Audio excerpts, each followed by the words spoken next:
O nome de Maria Santíssima, viva o nome de Jesus, Senhor e Rei. O Aldeone rezando agora por mim, eu fiquei imaginando assim, nossa, que o Espírito Santo dê as palavras, coloque para o fundador para falar. E eu estou realmente pedindo o Espírito Santo, né? Porque Jesus, ele tem uma concorrência muito grande. Jesus tem uma concorrência muito grande. Haja vista que hoje, o que está concorrendo hoje com Jesus aqui nesse congresso? O que vocês acham? O calor. O calor está concorrendo com Jesus, porque as pessoas esperam esfriar para poder estar. Qual é a segunda concorrência que está acontecendo hoje? A Copa do Mundo. E a última concorrência, que é a mais perigosa, e essa é forte mesmo, é o inferno. O inferno é a maior concorrência com a pessoa de Jesus Cristo. Porque quanto mais almas tiverem do inferno, mais Satanás vai dizer que Jesus é um derrotado. E não é um derrotado como o padre falou ontem na homilia. Porque olhar para a cruz, o mundo olha para a cruz de Cristo e realmente a impressão que dá é de um derrotado. Mas é exatamente na cruz de Cristo que a gente tem a vitória. É exatamente na cruz de Cristo que tem a vitória. Então eu queria começar já fazendo essa meditação. E a segunda que me impressionou muito foi uma jovem que disse que escutou do padre na homilia. Ela disse que o padre disse assim: Deus poderia ter nos salvo. Eu não sei se a palavra do português é essa. Nos salvado.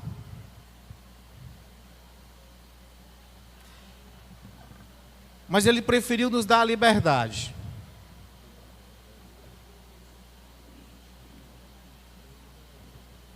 Alguém entendeu isso aí? Deus poderia ter nos salvado, mas ele preferiu nos dar a liberdade. Isso foi tão forte, eu fiquei meditando igual aquela jovem, e ela dizia assim: nossa, foi um impacto tão grande na minha alma.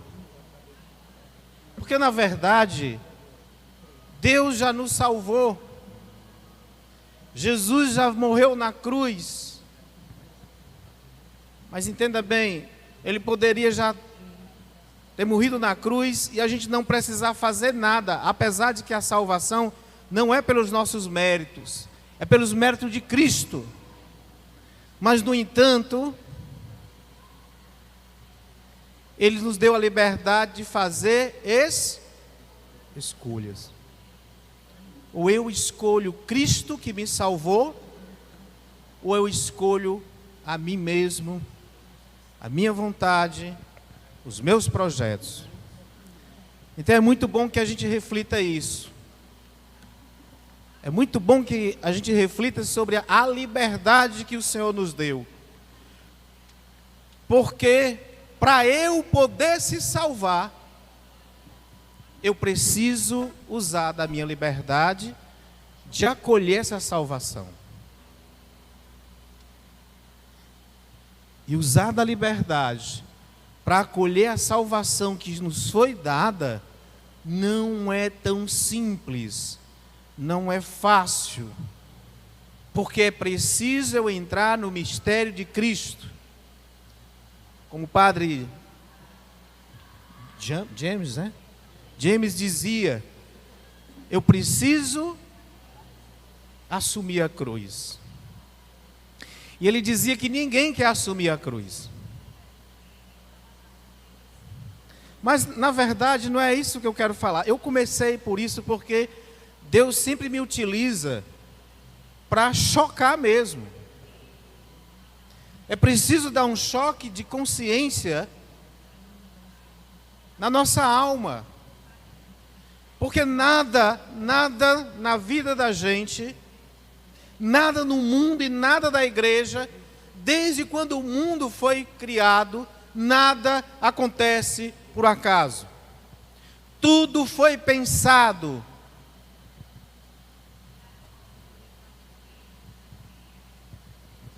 Eu via uma coisinha da internet que Jesus estava no templo falando com os fariseus. E aí Jesus falava sobre isso, que Deus era o grande arquiteto. Deus pensou tudo minuciosamente. E aí o fariseu dizia: por acaso Deus é um engenheiro? Por acaso Deus é carpinteiro que mede tudo milimetricamente? E ele dizia assim: quem foi que deu as medidas da arca? Quem foi, gente? Da arca de Noé? Hã? E a arca foi feita de quê? Madeira. Deus se utiliza da mão de Noé para fazer a arca. O templo de Jerusalém, que foi construído por Salomão, que era o sonho de Davi. Quem deu as medidas do templo? E como disse que o templo deveria ser decorado? Hã? Deus. A gente não está lendo muita Bíblia, não. Deus. Portanto, nada acontece se não for pela permissão de Deus.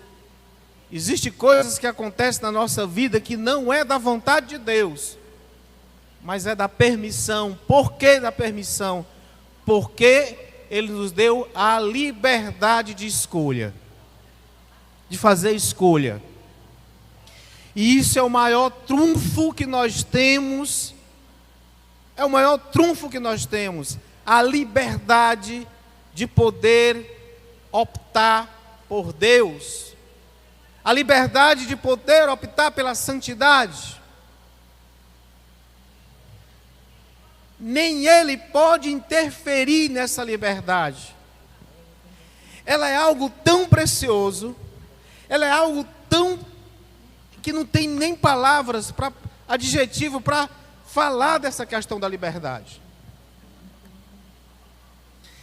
E, infelizmente, o inimigo de Deus sabe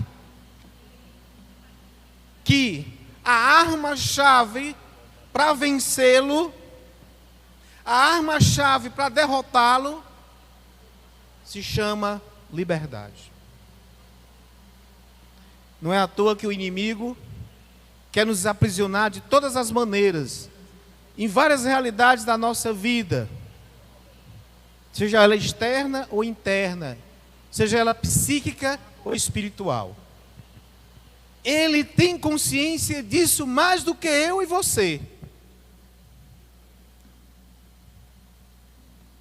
Ele tem tanta consciência disso, que ele prepara caminhos e ciladas para que a gente use mal a nossa liberdade.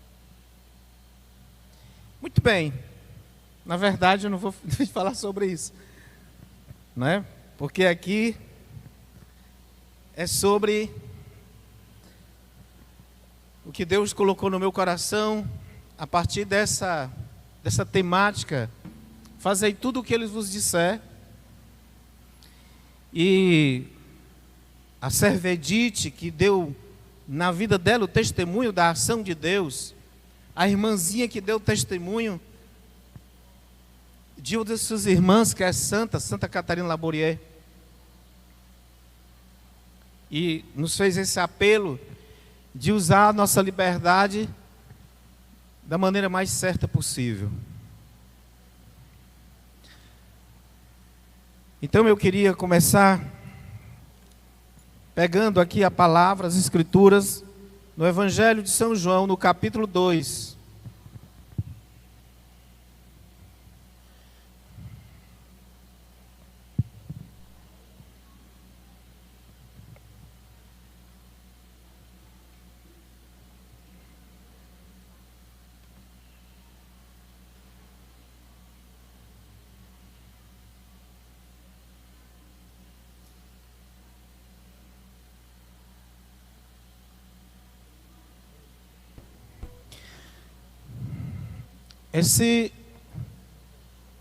Esse capítulo 2, de maneira particular, aqui no começo dele, é uma palavra que quem estuda Mariologia, quem estuda sobre Nossa Senhora, é uma palavra que os estudiosos de Mariologia, como é a palavra da Anunciação, como é a palavra o Magnífica, como é a palavra onde Jesus está e Maria chega, e chega um rapaz e diz: tua mãe e teus irmãos estão lá fora. Lá em Apocalipse, da mulher, não é? São palavras que, quando se vai estudar sobre Maria, elas são aprofundadas em cima também dessas passagens e de várias outras do Antigo Testamento. Mas tem uma coisa que, por mais que aqui, esse protagonismo aqui de Nossa Senhora é uma palavra extremamente cristocêntrica. E a gente vai saber daqui a pouco o porquê, né? E o que é uma palavra cristocêntrica? Onde Cristo é o centro, onde é voltado para Ele. Tá? Então vamos lá. Diz o seguinte: no terceiro dia, se eu conseguir enxergar, no terceiro dia houve um casamento em Caná da Galileia, e a mãe de Jesus estava ali. Também Jesus e seus discípulos foram convidados para o casamento. Faltando vinho, a mãe de Jesus lhe disse: eles não têm vinho. Jesus respondeu: o que há entre mim e ti, ó mulher? Nessa tradução aqui. O que há entre mim e ti, ó mulher? Jesus falando para a mãe dele.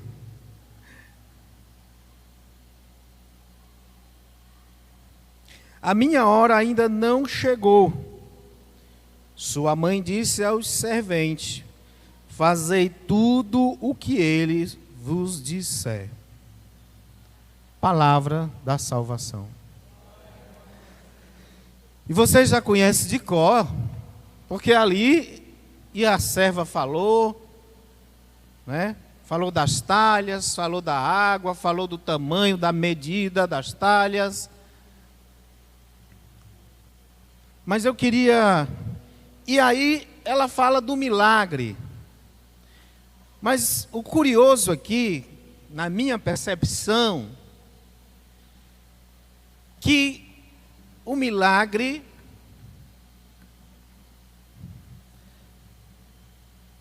não repercutiu muito.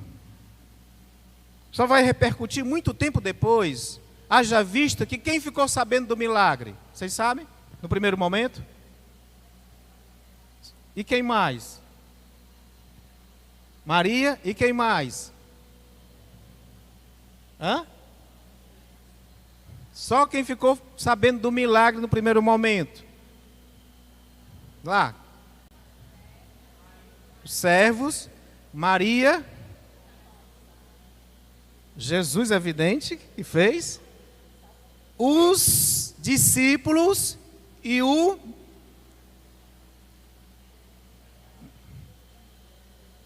mestre. Não, o mestre?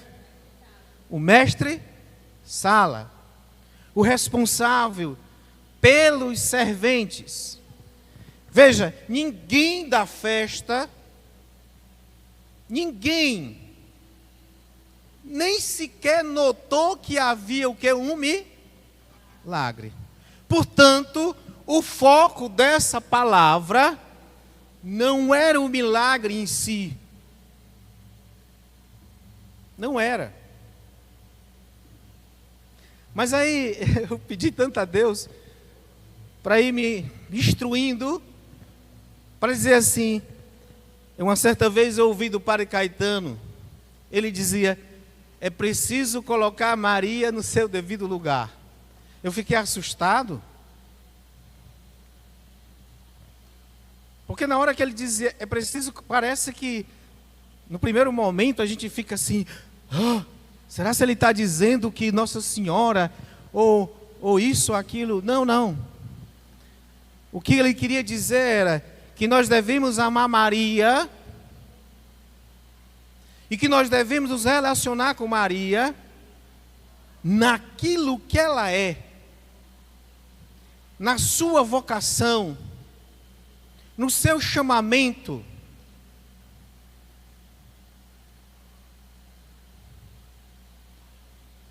Ter o entendimento para amá-la sem medo. Ter o entendimento de ser íntimo dela sem medo. Medo de estar idolatrando, medo de estar fazendo dela Deus. Porque, infelizmente, essa palavra, ou ela é mal interpretada, as palavras, os textos marianos, onde Maria se manifesta, onde se fala dela, porque eu só entendo uma vez que Maria falou dela. Eu não consegui, eu gosto muito de ler a Bíblia, mas eu posso estar errado. Mas só existe para mim um texto que Maria fala de si. Qual é? É ruim esse negócio de pregar perguntando, né, gente? Porque vocês sabem, vocês não estão lembrando. Hã? Como é? É, no Magnífico, mas qual é a parte que ela diz? Não. E por isso, desde agora, as gerações hão de chamar-me de bendita. É a única vez, Anselmo, se eu não me engano, não? Se tiver, vai procurando aí, que Nossa Senhora fala de si mesma. Até onde eu entendo um pouquinho da palavra, a minha ignorância, é a única vez que ela vai dizer: e por isso desde agora me proclamarão bem-aventurada todas as gerações. Pronto. De lá para cá, sempre foi alguém. Tua mãe e teus irmãos estão lá. O narrador aqui dessa leitura vai dizer: Maria estava lá. E Jesus e seus discípulos foram convidados. Então sempre alguém vai falar de Maria. E o curioso é que alguém falou dela antes também, da existência dela. Porque vocês sabem que ela já foi profetizada lá no Antigo Testamento. Mas tem uma coisa que deixa todo mundo entalado. E tem uma coisa que deixa assim todo mundo de cabelo em pé com essa frase de Jesus. Uma vez eu vi um pregador, eu era ainda jovem, sou jovem, né? Mas eu tinha uma idade, né? Uma idade assim, como da Samuli, né? Um pouquinho mais velho, um pouquinho menos, né? E aí o pregador dizia assim: esse Jesus é um mal educado. Só faltou dizer que Jesus era outra coisa. Como é que ele faz isso com a mãe dele na frente de todo mundo? Porque veja, quando ela foi falar com Jesus, Jesus não estava num canto sozinho, Jesus estava entre os seus discípulos. E Jesus não tinha segredo com seus discípulos. Ela chega aqui, como estão os meninos aqui, eu chego e digo assim, olha, faltou vinho. Todos eles aqui ouviram. Acho que eles ficaram... E agora, Jesus, falta vinho, faltou para nós também. Então, os primeiros a ficarem sabendo foram os discípulos. Depois é que ela vai chamar, falar para os outros. Chama no canto, olha, preste atenção. Aí chama os servos no canto com o mestre e diz, faltou vinho. Nesse momento ela chama para o canto. Mas na hora ela foi lá onde estava Jesus com seus de... Gente, isso tem uma figura muito forte, porque a gente acha que a realidade mariana não tem ligação uma coisa com outra. Mas tudo está entreligado, Deus já pensou tudo. Desde a criação, Deus já pensou tudo detalhadamente. Mas é como eu disse para vocês no começo, Ele nos deu a liberdade de escolha. Portanto, Ele não precisava de Maria para nos salvar. Ele já poderia ter nos salvo, ou nos salvo, nos salvado, sei lá. Mas Ele nos deu a liberdade para que nós pudéssemos escolher ser salvo ou não.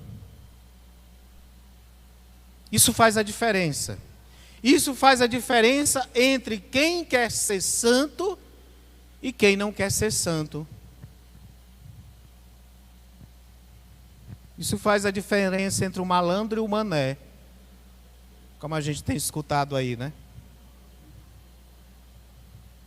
Que o malandro não quer nada com nada, mas no final ele quer levar a vantagem.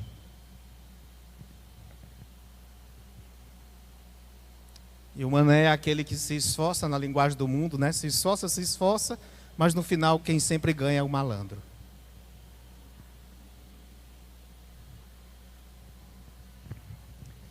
Muito bem. Veja, quando Jesus diz: o que há entre mim e ti, mulher? Pois a minha hora ainda não chegou. Minha hora ainda não chegou. Para a gente entender bem isso aqui, é preciso a gente ir lá para Gênesis, no capítulo 2.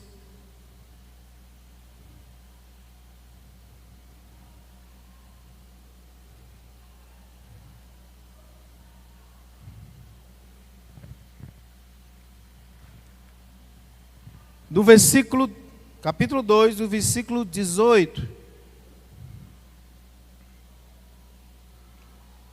É muito importante que a gente entenda por que Jesus disse, o que é que eu tenho a ver com isso, mulher, né? Em outra tradução. E por que ele chamou de mulher e não disse minha mãe?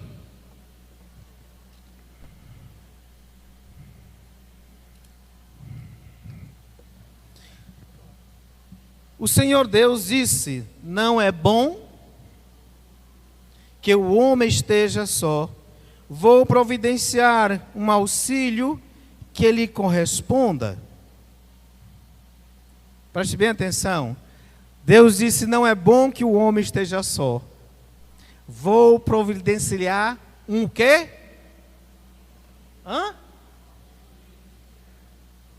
Não, eu não escutei não. Vocês entenderam a leitura aqui? Não é bom que o homem esteja só. Vou lhe providenciar um ao... Então quer dizer que na cabeça de Deus a mulher é aquela que vai ser, que vai auxiliar, a auxiliadora, né? Tem algum título de Nossa Senhora com esse nome? Tem? Ai, tem. Tem? De onde é? Como é? E como é que é, Vania? Nossa Senhora ao... Nossa. Você já havia pensado nisso? Vou dar-lhe um auxílio adequado.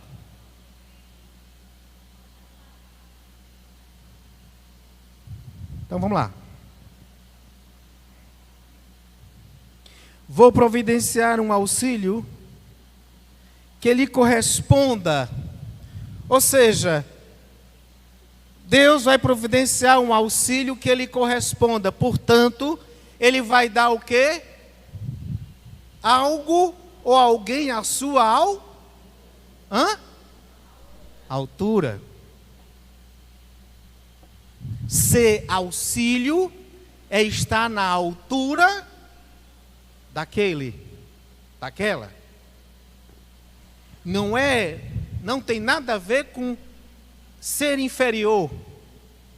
Vou dar-lhe um auxílio adequado, ou seja, a sua altura. Continua a leitura.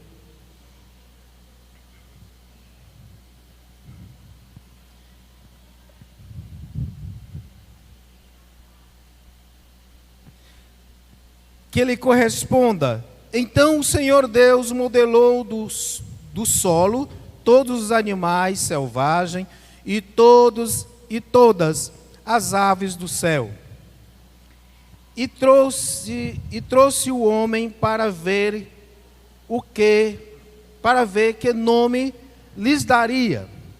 Cada ser vivo teria o nome, e o nome em que o homem lhe dissesse, lhe daria. E o homem deu nome a todos os animais domésticos e todas as aves do céu, e a todos os animais selvagens, mas não se encontrou para o homem um auxílio que lhe correspondesse. Portanto, foi criado todos os animais. É importante que vocês mergulhem nessa palavra, porque essa palavra, para entrar na outra, traz uma identidade, traz uma missão, traz um sentido. Então, se Deus fez todos os animais da terra, o homem deu nome a todos esses animais, mas não se achou em nenhum dele que o quê? Fosse o auxílio adequado. Isso aí já derruba muita coisa que estão inventando hoje com algumas ideologias, ideologias de gênero.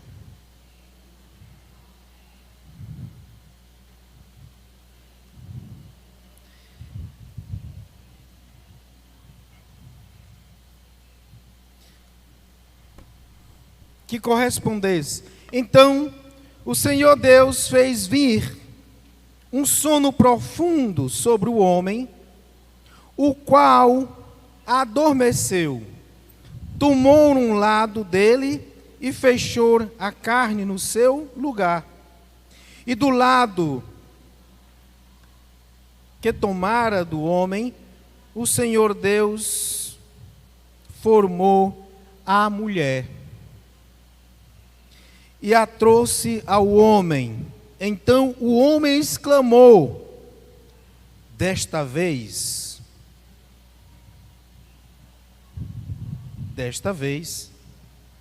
é ossos dos meus ossos e carne da minha carne. Ou seja, essa pessoa está à minha altura. É lindo quando a gente começa a ver a dimensão teológica correta, que a palavra de Deus quer nos ensinar. Porque isso aqui vai cair lá nessa passagem de bodas de Caná, que a gente pensa que não tem nada a ver. Olha o que foi que o homem disse, e vou repetir. E do lado do homem, o Senhor Deus formou a mulher e o trouxe, e a trouxe ao homem. Então o homem exclamou: desta vez é osso de meus ossos e carne da minha carne. E ela será chamada mulher. Mulher, gente. Quando ele fala será chamada mulher, ele diferenciou de todas as outras criaturas. O homem reconhece naquela criação de Deus que aquela mulher é a ajuda mais adequada, que está à sua altura, e que o nome mulher faz a diferença. Porque esse nome mulher prefiguraria a mulher que Jesus está falando na boda de Caná. Esse nome iria prefigurar a mulher do Apocalipse. Apareceu no céu uma mulher com a coroa de 12 estrelas, a lua debaixo dos seus pés, e ela pisa a cabeça da serpente. Mais ou menos assim, né? Então veja, tem tudo a ver. Mas fundador, ali é a mãe de Jesus, e aqui é a mulher de Adão. Mas veja, eu queria fazer uma pergunta a vocês, mais uma perguntinha, para testar assim cavar a nossa inteligência.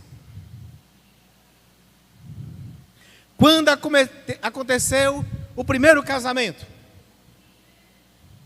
Hein? Quem foi que gritou aí em Gênesis? Foi tu, Jamile? Vocês concordam com a Jamile? O primeiro casamento aconteceu em Gênesis ou na boda de Caná? O primeiro casamento aconteceu em Gênesis. Portanto, a primeira criação, o primeiro homem, a primeira mulher, que seria a altura. E quando eu digo a altura, porque quando se fala da cabeça, quando Paulo vai falar que o homem é a cabeça, né, da família, e está certo, porque a mulher ela está à altura, porque em dignidade ela também é filho de Deus. Em dignidade, ela é aquela que auxilia, ela é esse suporte para que o homem possa estar firme. E isso independente do matrimônio. A figura da mulher é muito importante, por isso que nós temos religiosos na vida consagrada. Jesus poderia ter consagrado só homens, mas também consagrou mulher, porque dá esse equilíbrio.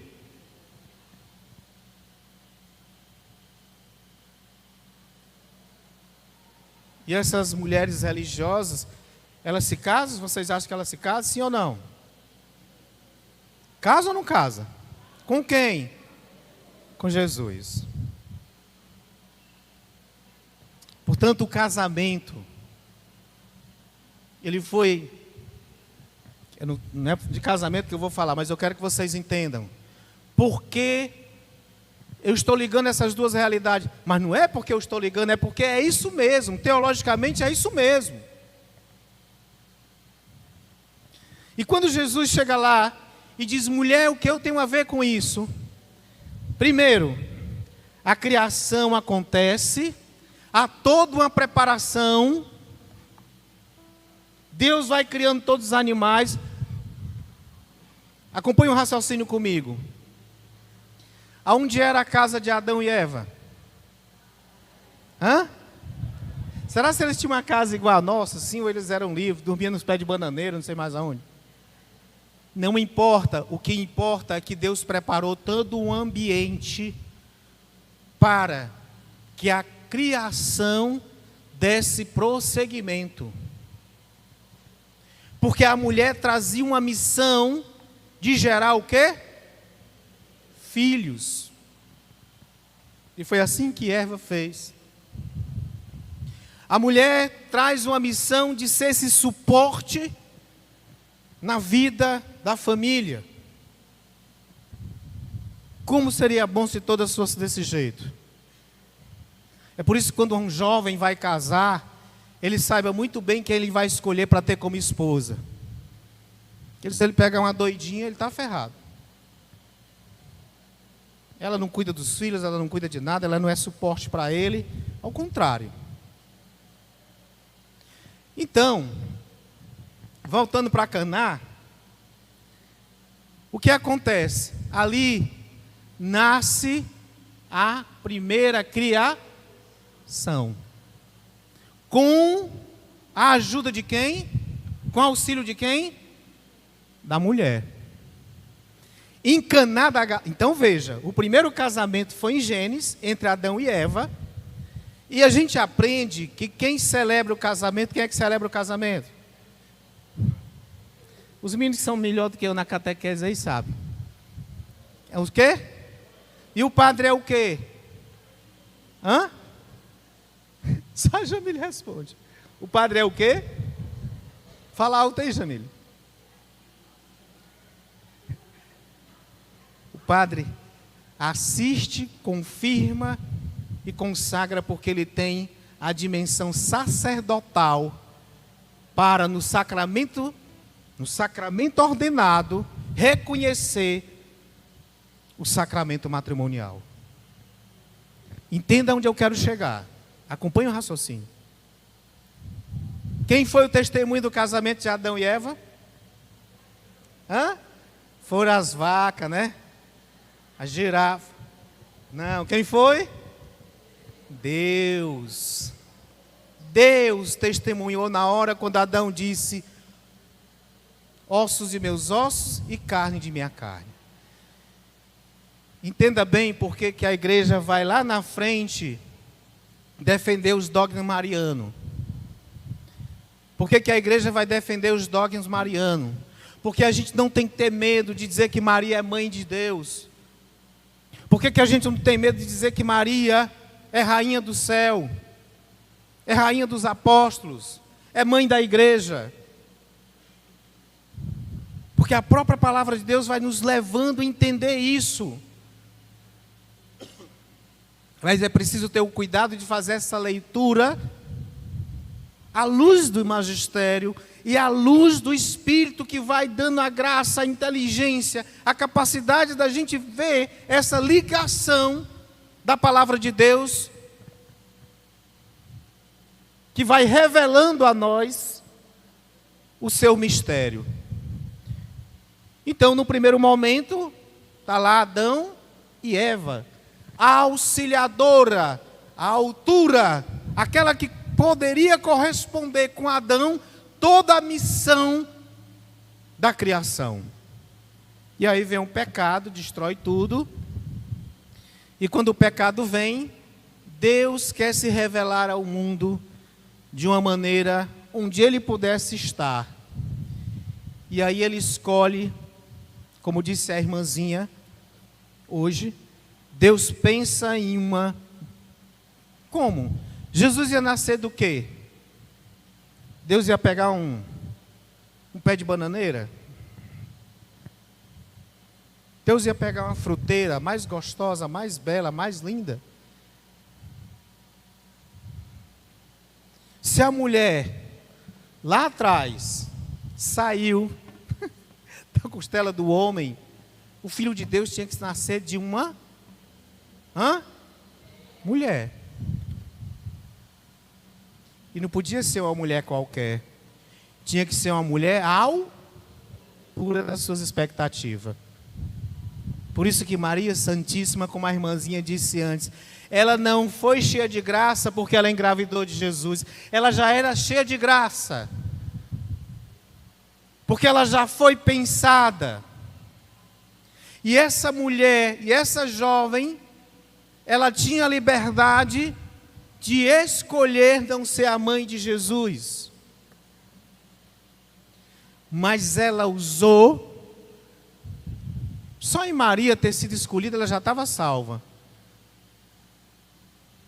Mas ela poderia ter dito não. Mas ela usou da liberdade para dizer sim.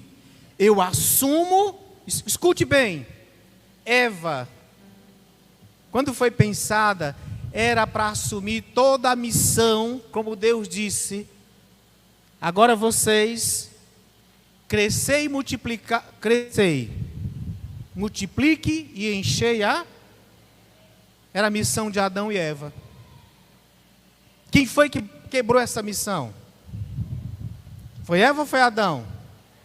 Eu não sei, eu acho que foi Adão. Porque ele foi na onda dela.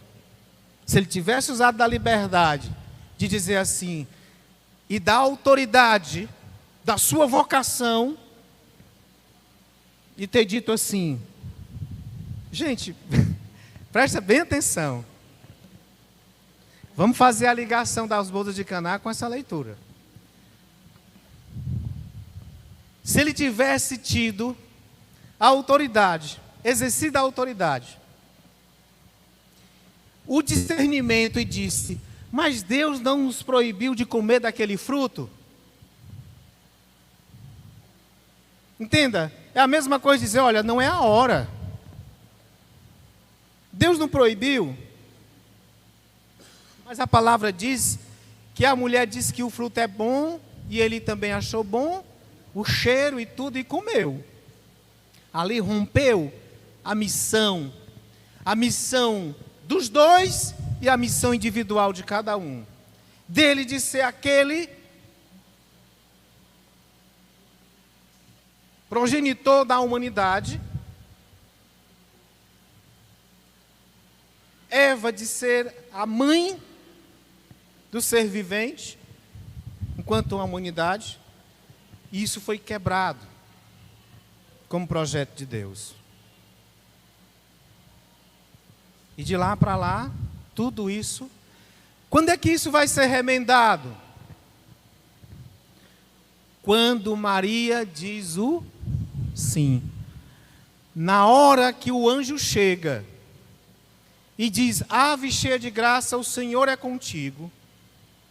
Tu encontraste graças diante do Senhor.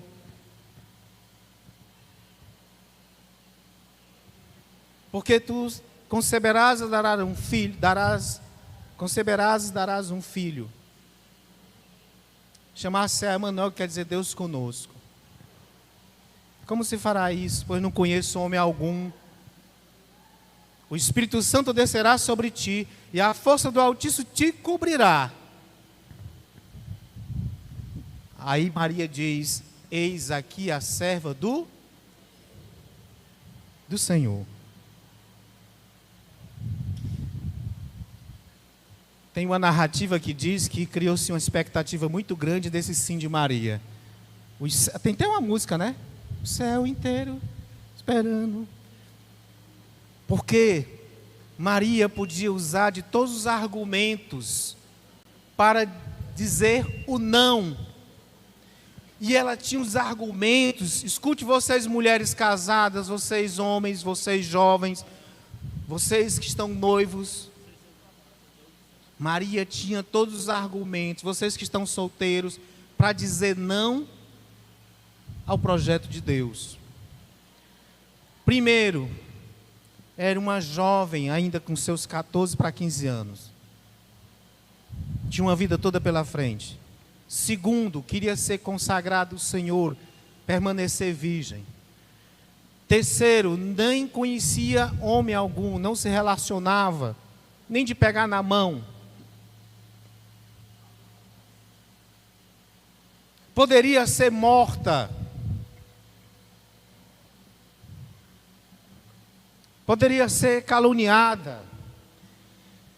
Mas ela, com todas essas realidades justificáveis, ela resolveu fazer o quê? Eu assumo com a liberdade que o Senhor me deu de dizer, eis aqui a serva do Senhor. Faça-se em mim segundo a tua palavra. Isso é muito forte para nós. Isso é muito forte. Porque isso é um grande testemunho de uma jovem, de uma adolescente, assim como é a Samly. Samly tem quantos anos? 14 anos, ó. 14 anos Nossa Senhora teve essa capacidade de fazer um discernimento e assumir essa corresponsabilidade da nova criação em seu Filho Jesus. Porque em Jesus nasceria o novo homem pela força e a graça do Espírito Santo.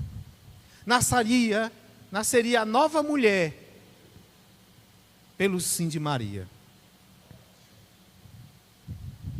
Isso é muito importante.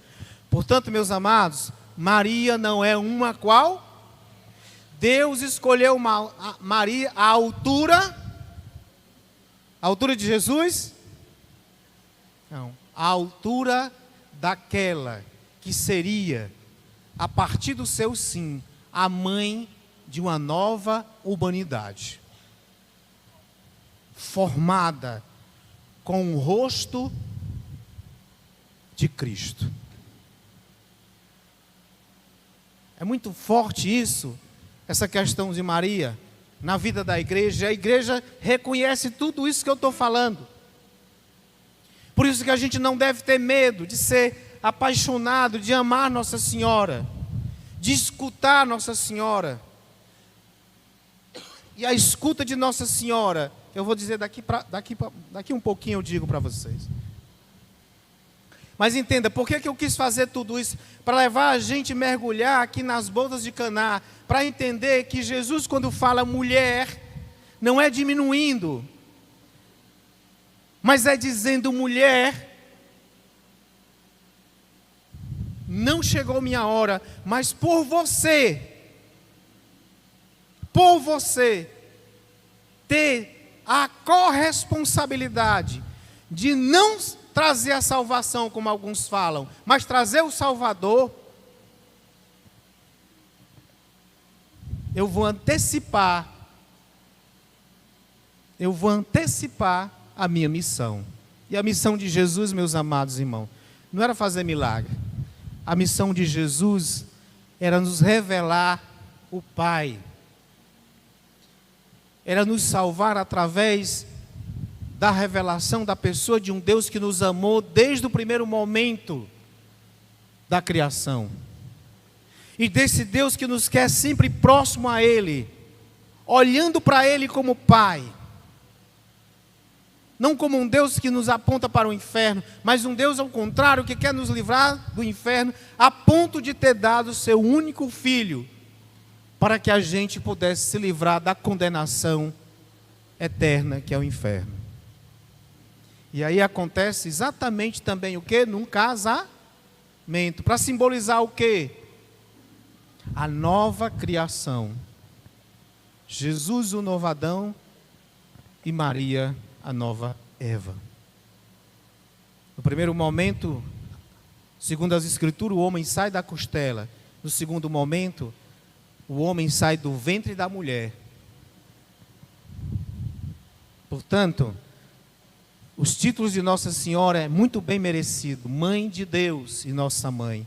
De onde me vem a honra de vir a mim, a mãe do meu Senhor. Dom de Deus. Merece todas as honras necessárias. Mas Nossa Senhora tem uma característica dela em todas as suas aparições. E em todo momento do Evangelho. Porque quando ela começa a cantar o Magnífica, ela começa dizendo que ela é serva. É incrível essa dimensão da identidade vocacional de Nossa Senhora, com todos os títulos que ela tem. Eu não sei se vocês sabem, Nossa Senhora é respeitada entre crentes e não crentes, por incrível que pareça. Porque tem um fator, gente, tem um fator mãe. E quando se coloca mãe, já dá um sentido de sagrado. Ninguém pode mexer com a mãe. É mais fácil o pessoal esculhambar Jesus, falar mal de Jesus, do que falar mal de Maria. Mas isso não faz dela acima de Jesus. Porque a primeira coisa que Maria faz, quando Jesus começa a assumir a sua missão, é ser discípula de seu filho Jesus. Ela nunca se colocou acima dele. Ela vai sempre se colocar quando ele começa a ter toda conhecimento e começa a exercer a sua missão, Maria se coloca mais uma vez como serva e ela vai ser serva até aos pés da cruz. Então isso é muito importante que a gente entenda, porque quando a gente fala no nosso estatuto, porque o que a irmã leu para vocês hoje, está no nosso estatuto. É o escrito do nosso estatuto. Maria é modelo para nós e inspiração de santidade. Então a gente não tem que ter medo de ter Maria como esse modelo e mestra de oração, como modelo de obediência, santidade, de pobreza e de serviço. E de serviço. Sempre foi assim. Em todas as aparições de Nossa Senhora, em todas as aparições de Nossa Senhora, ela se identifica. Por que ela se identifica? Eu sou a Imaculada. Eu sou a mãe, eu sou a do Rosário. Como é que chama? Nossa Senhora do Rosário. Por que ela se identifica? Porque ela sabe da sua vocação e missão. Nossa Senhora é aquela que nos dá a graça de entender a nossa vocação e missão. E quando uma pessoa sabe e entende a sua vocação e missão, ela se identifica como tal. Ela se identifica como tal. Vocês imaginem se eu for almoçar na casa da Cleni. Estou lá na casa da Cleni almoçando, chega um padre, chega, sei lá, e aí eu estou, ela levanta, vai acolher o sacerdote, e aí o sacerdote já conhece, né, está lá o Felipe, todo mundo, e aí ela vem e diz, padre, esse aqui é o, geralmente não falam mais assim, esse aqui é o Dark, né, esse aqui é nosso fundador. Se eu não entender que Deus me deu uma missão e uma vocação, eu vou dizer, não, Cleninho, se você me apresentar desse jeito, só me apresente como Dark. Eu sou o Dark. Não, eu não sou o Dark, só Dark. Eu sou o Dark consagrado, fundador de uma comunidade. É a minha vocação, é a minha identidade. É assim que Maria se apresenta. Eu sou a Imaculada, devido à sua vocação e à sua identidade, de ter acolhido de Deus esse projeto. Ok, Dark, muito bom, a gente está entendendo. E a leitura? A leitura, para mim, ela chama muita atenção, porque essa leitura, você pode falar de tudo sobre ela, inclusive de estado de vida, inclusive dos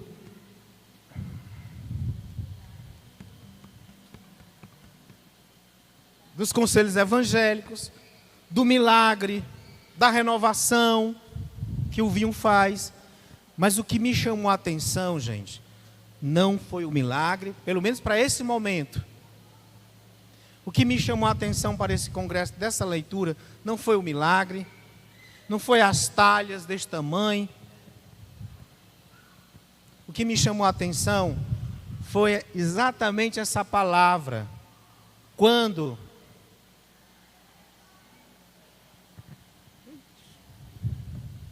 Jesus, quando ela diz, fazei tudo o que ele vos disser. Olha, gente,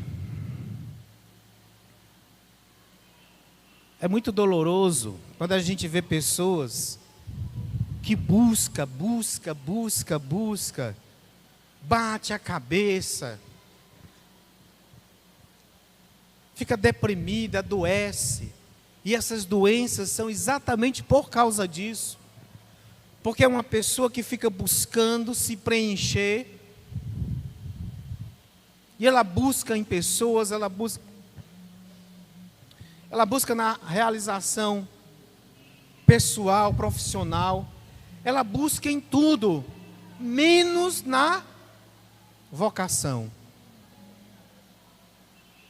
Não é à toa que a gente vê tanto divórcio. Não é à toa hoje a gente está vendo tanta gente que não quer casar. Não é à toa que hoje os jovens são tão aversos às vocações, seja para uma comunidade de vida, seja para uma comunidade de aliança, apesar de a aliança é mais fácil, no sentido de eu fazer a escolha.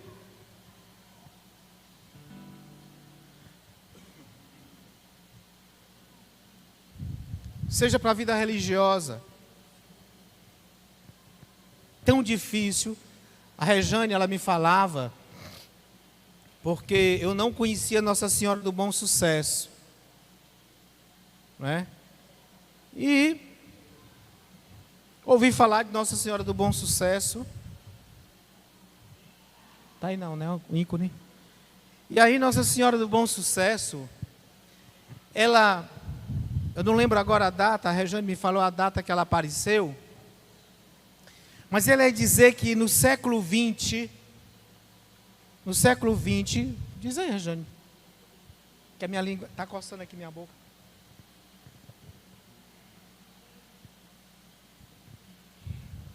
É muito interessante a história de Nossa Senhora do Bom Sucesso, que na verdade foi ele que me fez ir atrás desse momento, né? Que no século XX, muitas vocações seriam desfeitas, né? Muitas virgindades seriam perdidas. E muitos jovens seriam totalmente desorientados por causa do celular, por causa da internet e aí as demais situações que você sabe que os jovens vivem, né? Então, aqui é Nossa Senhora do Bom Sucesso. Ontem a Rejane falou. Ela não é tão conhecida, assim como Nossa Senhora da Aurora, no título de Nossa Senhora da Aurora. Sabemos que é a mesma Nossa Senhora, né? Mas o título de Nossa Senhora do Bom Sucesso. E ela fez essa profecia, que no século XX iria acontecer isso. As vocações iam diminuir. E toda a realidade de vocação. Por isso, gente, a nossa preocupação, a minha preocupação, a preocupação da minha comunidade com vocação,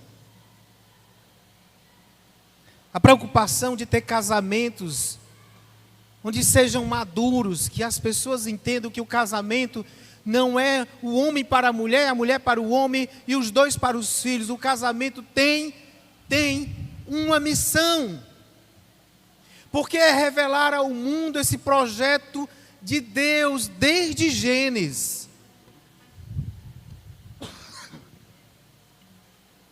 Desde Gênesis.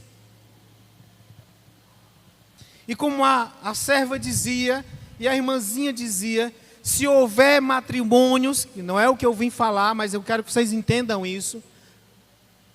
Se houver matrimônios que incentivem vocações, nós vamos ter um mundo melhor. O mundo está do jeito que está, porque não se tem mais vocação.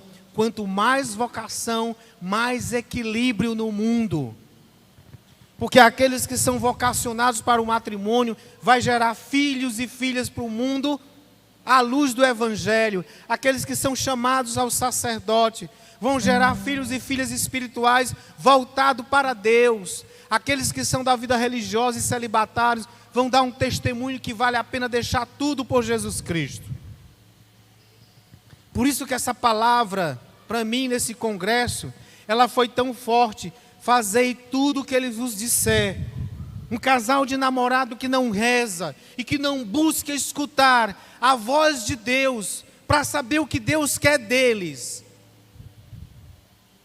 pode ter certeza que eles vão ter um casamento falido mais cedo ou mais tarde, mesmo que eles casem na igreja.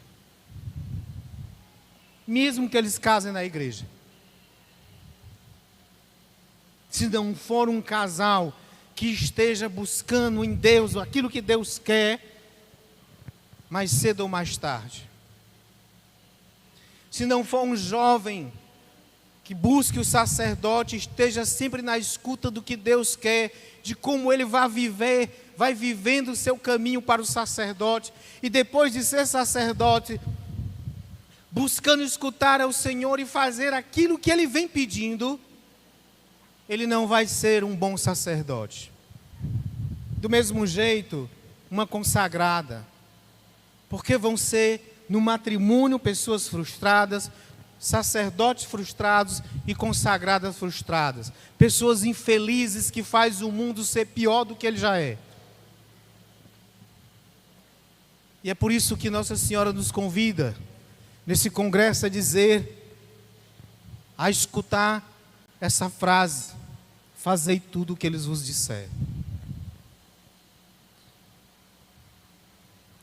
Todo ano eu rezo pelos nossos eventos, mas eu confesso a vocês que todo ano me dá uma dor no peito, porque a gente não entendeu ainda a nossa missão. Nós que somos vocacionados a uma oblatividade, nós, corpo misto de Cristo, a gente pode até ficar aqui naquele localzinho que é mais fresco, mas eles estão ali, mas não estão aqui. A gente não é capaz de fazer oblação para a salvação das almas.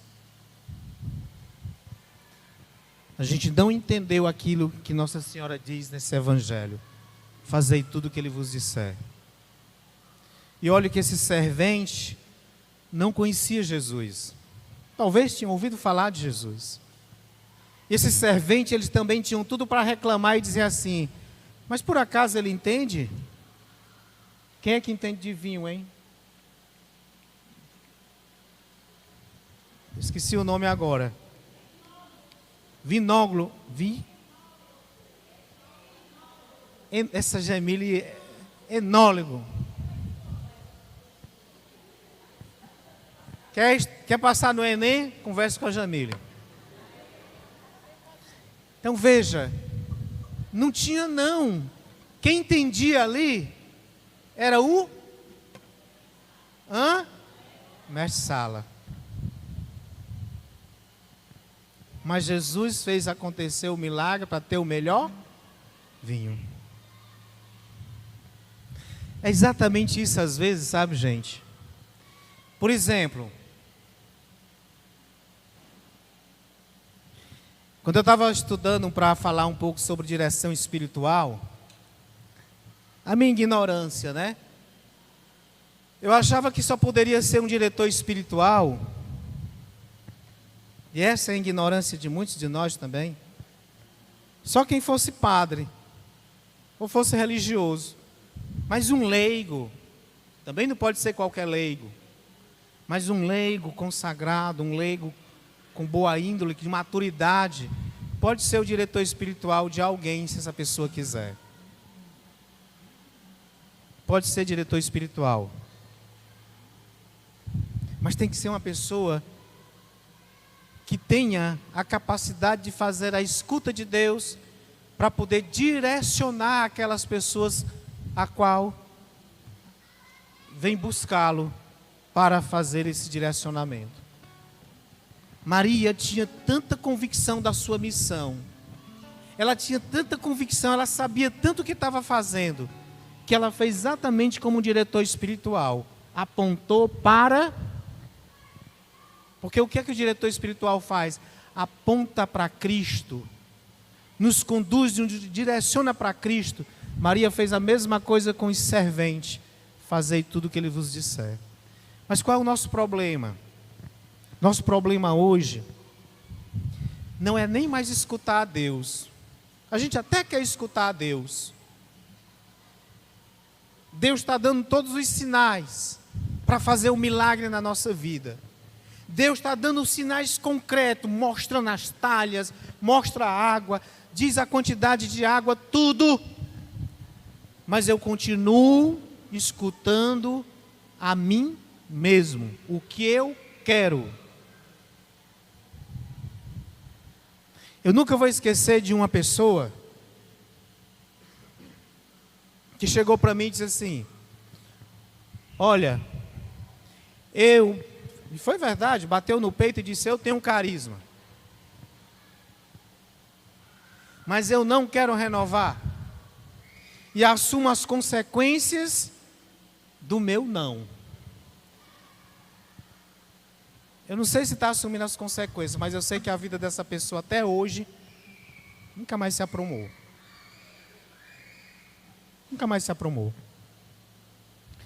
Porque talvez se ela tivesse feito uma escuta sincera, tivesse aberto os ouvidos para escutar na voz da igreja, na voz de um irmão, rezando por ela e dizer: não faça isso, ou faça isso, porque realmente isso é a vontade de Deus. Essa pessoa não sofria as consequências dessa negação de uma vocação. E eu sei o que eu estou falando, e quem sabe o que eu estou falando, sabe o que eu estou dizendo. Porque o uso da nossa liberdade, sem uma escuta verdadeira de Deus. E veja, essa pessoa fez opção por coisas também boas. Por coisas que até é de Deus. Mas as coisas de Deus não é Deus. Entenda. A Loura e o Betinho, ela casou. Todos dois são de Deus um para o outro. Mas a Loura não é Deus. O Betinho não é Deus. Eu não posso escutar o eu Deus. Ou seja, a mim mesmo. Simplesmente. Fazei tudo o que ele vos disser. Ah, mas ele não entende. A gente às vezes acontece, aqui a gente chama formador pessoal, pegar um formador pessoal e botar para formar uma outra pessoa que tem mais conhecimento, né? Tem mais desenvoltura, e aí a pessoa às vezes tem dificuldade de ser formada por aquela pessoa que na cabeça dela,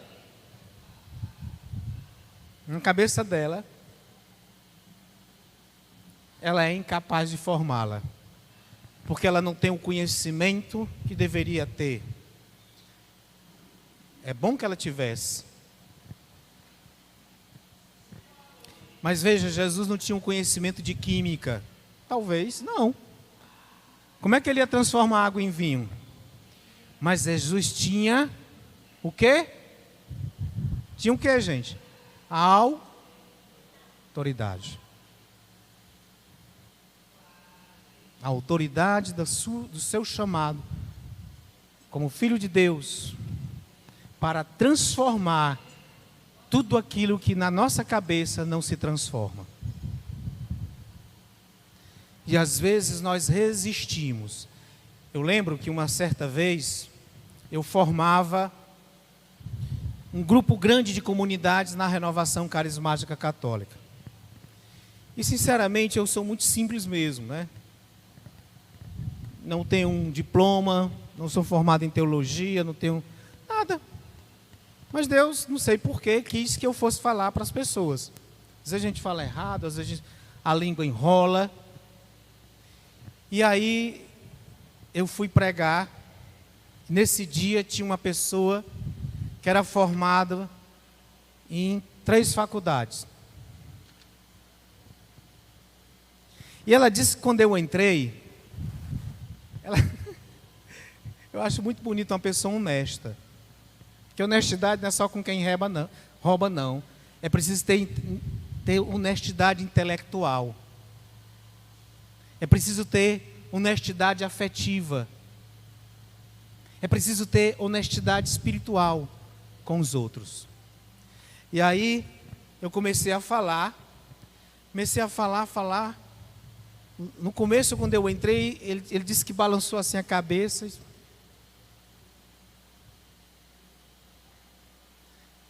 Quando terminou, ele chegou para mim e disse assim: olha, cara, eu não dava nada por você.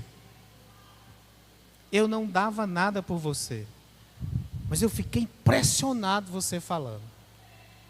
Olha, eu não estou me exaltando, não, estou dizendo o que ele disse, porque eu estou dando um testemunho para vocês. Às vezes, o que a gente pensa da gente mesmo e o que os outros pensam. Essa pessoa se tornou compadre. Eu sou padrinho de uma de suas filhas.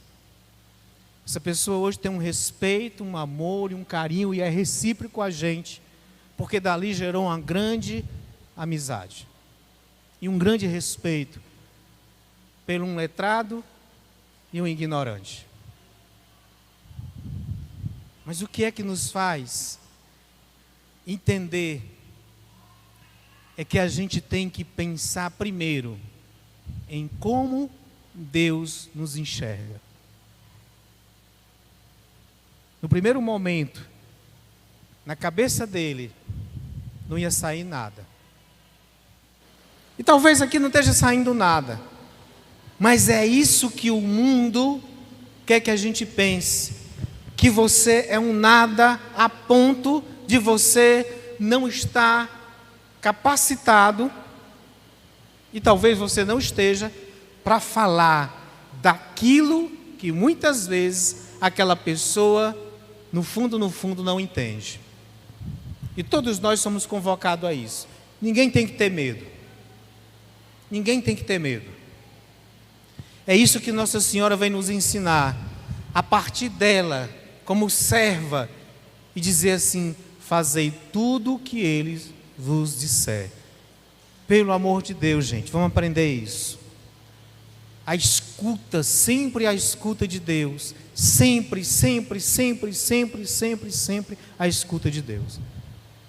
Todas as vezes que eu e você for fazer alguma coisa, tomar alguma decisão, seja ela qual for, desde as mais simples, que é mudança de emprego, desde as mais simples, que é um namoro, terminar ou namorar,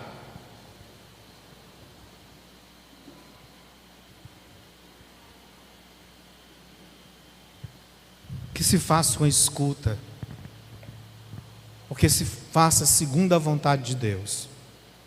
Nossa Senhora, ela nos ensina muito isso. E esse congresso todo, não é? Uma das grandes lições que eu estou tirando desse congresso é que Nossa Senhora pede que a gente se volte para ela e nela aprenda como ser consagrado e serviço. Porque tem muita gente que está sendo muito serviço, mas não está sendo um consagrado. Porque ser consagrado, a primeira dinâmica da vida de um consagrado é a escuta. Eu não sei se deu tempo. Como é que está aí? Então vamos ficar.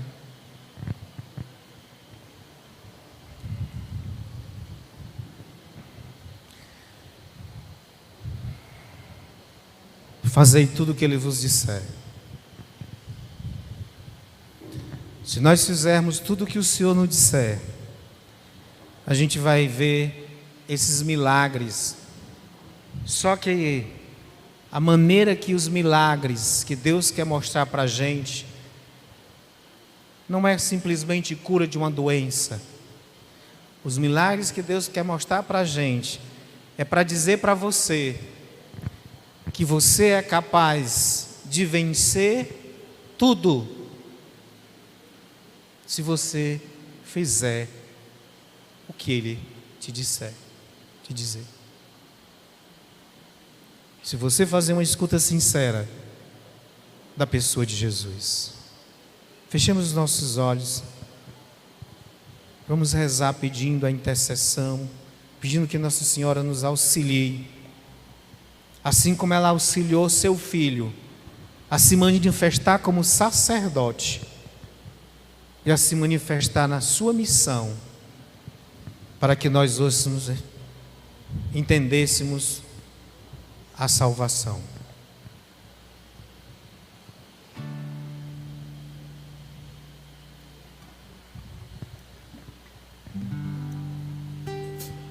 Fechemos os nossos olhos.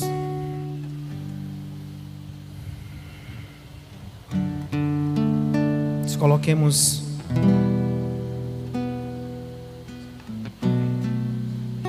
essa casa, a gente nominou como Casa de Maria. Eu tive a oportunidade em ir em 2 santuários marianos, foi em Medjugorje e em Fátima. E a sensação de estar naquele santuário de Fátima e de Medjugorje, não só por estar ali, a emoção de estar, mas o sentimento, a certeza da presença de Nossa Senhora ali, da presença do Espírito Santo e o desejo de rezar. Porque estar aqui sem ter desejo de rezar, estar aqui querendo ver milagres com sinais. A gente até poderia fazer se chamar o Paulo e a Franciette aqui, trazer e dizer: o Paulo e a Franciette, em nome de Jesus, levanta e anda, que é isso que a gente quer. Mas Jesus quer dizer, lá no nosso interior, pelo auxílio de Maria, levanta você das tuas paralisias interiores, levanta você dos teus medos, se levanta das tuas amarras, se levanta das tuas correntes, desamarra as tuas correntes, para que você possa ser livre, para poder brigar no bom sentido por aquilo que Deus te revelou. Reza agora junto com Nossa Senhora. Nos unimos ao coração de Maria, pedindo esta graça, que a gente possa enfrentar sem medo de perda, sem medo de perder nada.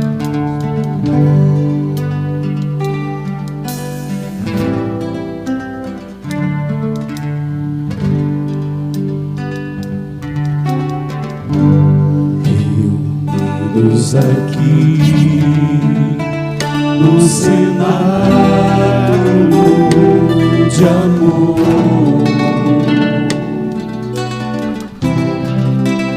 pedimos forças pelas mãos de Maria. Ela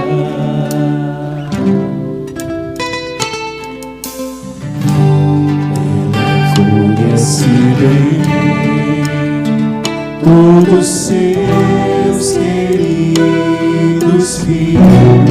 Fecha teus olhos, reza.